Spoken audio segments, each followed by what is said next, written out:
Hello and welcome back to London Cycle Routes. Today I'll be showing you how to cycle from Eltham in southeast London to Greenwich by the river.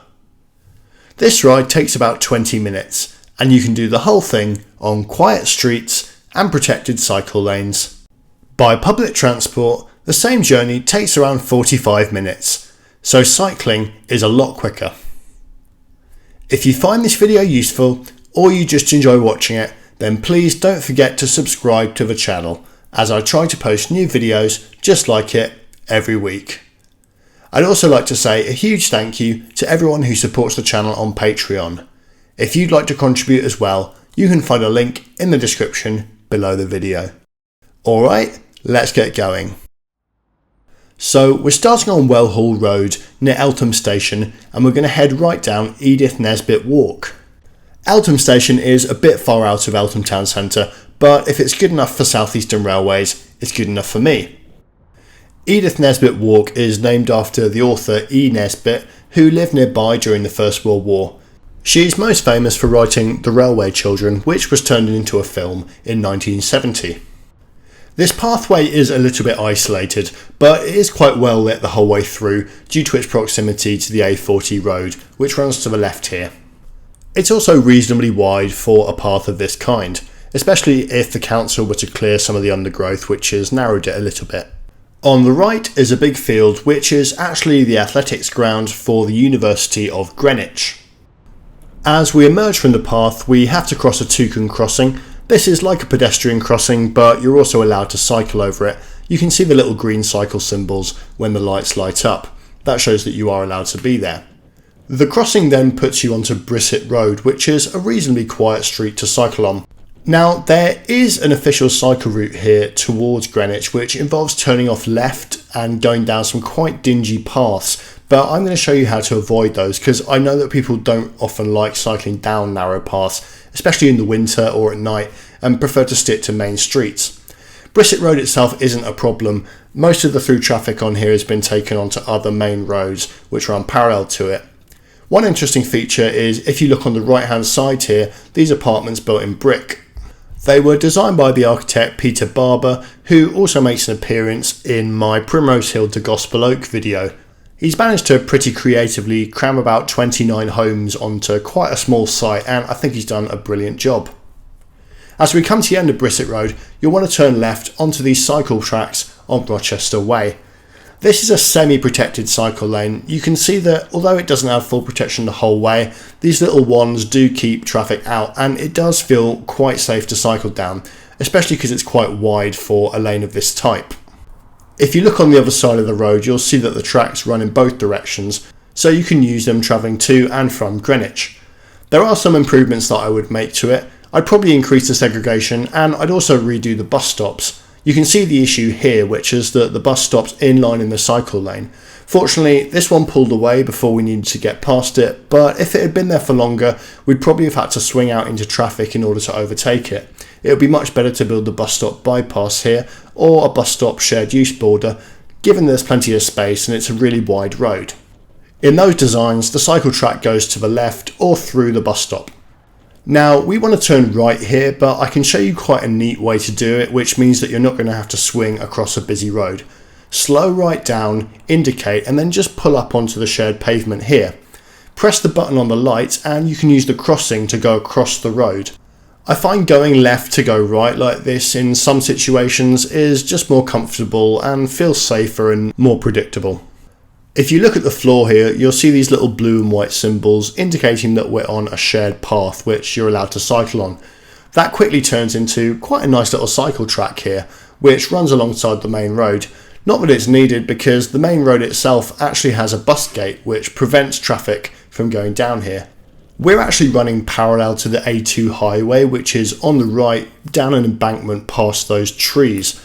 That means that all the through traffic in this area is really on that road, and we can enjoy some pleasant cycling conditions along here.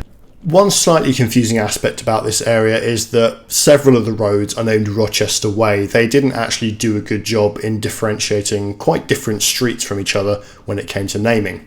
As you can see, it's quite a quiet, nice suburban area with very little traffic and no on-street parking, which means it's a nice wide carriageway. It looks a bit samey, so if you need to remember where to turn off, just keep an eye out for this blue sign up ahead, which is pointing to the left here. You can see it on that pole just there by the house. We then turn off into Westbrook Road, which turns into Kidbrooke Gardens further down. This is your regular reminder that if you want to download a map of this route, you can find a link in the description below the video. It's on a website called Komoot, and you can download the file. It's a common file, a GPS GPX file. It'll work on whatever app or device you choose to use. I always try and mention that in videos, as if I don't, people do ask, because I know not everyone checks the bottom and not everyone's a regular viewer. But if you are enjoying the video, you should hit subscribe and become a regular viewer, because I post new ones just like it every week. I should also remind people that I do take requests, so if you've got any ideas for videos you'd like to see, just let me know in the comments below. Not everything is possible on quiet streets and protected lanes, but I do try and help people out if they're looking for route ideas. As you can see, these streets are reasonably quiet with the odd car. If you look on the left, you can see another reassuring blue sign to let you know that you're going in the right direction. We're now emerging onto Blackheath, which, if you've never been here, is a really fascinating place. Check out those Georgian villas just on the left there, disappearing over the horizon. Blackheath has a lot of history, most famous as the site of Wat Tyler's Peasants' Revolt. In 1381, peasants camped out here just outside the City of London before sacking large parts of it. There are certainly no peasants around here today though, as it is a very wealthy area of town. It's also our convenient traffic-free way into Greenwich. These paths that we're on are a little bit on the narrow side, but they are connected up with these cycle parallel crossings. Note the street lights as well. They are reasonably well lit paths, and this park doesn't really close at dusk. It's open 24 hours a day. As you can probably tell, it's actually common land, not a park. The blue sign on there shows that you are in fact allowed to cycle here. After this crossing, the path does narrow a little bit, and to be honest, it would be nice of Greenwich Council to expand the paths on the other side of the common as well to be this wide, as when it gets busy it can be a little bit of a pain to get past people or to pass other people on bikes. This is a much more comfortable width than those sort of yellowy paths that we were on at the beginning.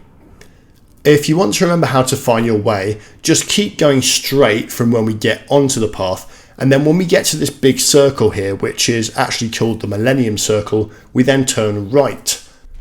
One of the Google reviews for this little circular bit of paving tells me that it is a well-rounded experience, which I quite enjoyed. It seems like almost every local council in the UK felt that it needs to do something for the Millennium, usually a bench or a path or something like that, so I guess this is the local version of that. Doesn't seem to have too much point to it, but there you go. This short stretch of tarmac is called Duke Humphrey Road, which may sound like an odd name, but it's actually named after the person who founded Greenwich Park. He was a brother of Henry V. We now of course found ourselves in that famous park where the Greenwich Prime Meridian is, and I should warn you that this first stretch is actually a car park, which is fairly obvious if you're looking carefully, or not particularly carefully actually. And just be careful that although there isn't really loads of traffic here, cars can sometimes make sudden movements when they're in car parks, so just keep an eye out. We're heading straight ahead towards the famous viewpoint at the end, and if you haven't been there I highly recommend a look. It's an amazing vista, but we're not going there today. We're going to turn off just past these bollards, and you can see that there isn't any traffic on these roads, so it's really comfortable. We're going nice and speedily down the hill, and all I have to say is that if you're doing this in the opposite direction, you of course do have to cycle up the hill. Unfortunately, Greenwich Park does close after dark.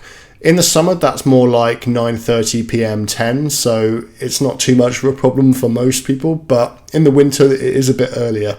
It is possible to bypass the park by going down Crooms Hill, which is a road that runs along its western edge and is open 24 hours. It's pretty steep, just like the hill here, and personally I would want to be going down it at night rather than up it. It would be ideal to have a 24-hour walking and cycling route through the park, and I really hope that the Royal Parks considers something like that. Out of the park we turn left down Nevada Street, and then we find ourselves on Stockwell Street. Stockwell Street was actually part of a low traffic neighbourhood before and was really quiet, and although it looks quiet now, it can get rather busy, so I'm just going to take us here to the edge of Greenwich High Road, which is our final destination, right in the centre of Greenwich. I think you'll agree that that's an incredibly pleasant route for South East London, which is not a part of the capital which is renowned for having good cycle connections. It's also, as you can see from the map, really direct. Obviously, the big issue is that Greenwich Park is not open at night, so if you're using this as a commuter route, it does have some drawbacks if you want to stay late. This isn't a part of London that I've done videos in before, particularly out to Eltham, so if anyone has any feedback about it, then please do let me know in the comments, because I'm always interested in what people have to say about it. Just a reminder that if you enjoyed the video, make sure you hit subscribe and also hit the bell icon so you're alerted for new videos. And a huge thank you again to everyone who is a regular viewer and supports the channel on Patreon. I really appreciate it, it's incredibly generous and it really motivates me to do more videos. Thanks so much for everyone for watching, and I'll see you again next time.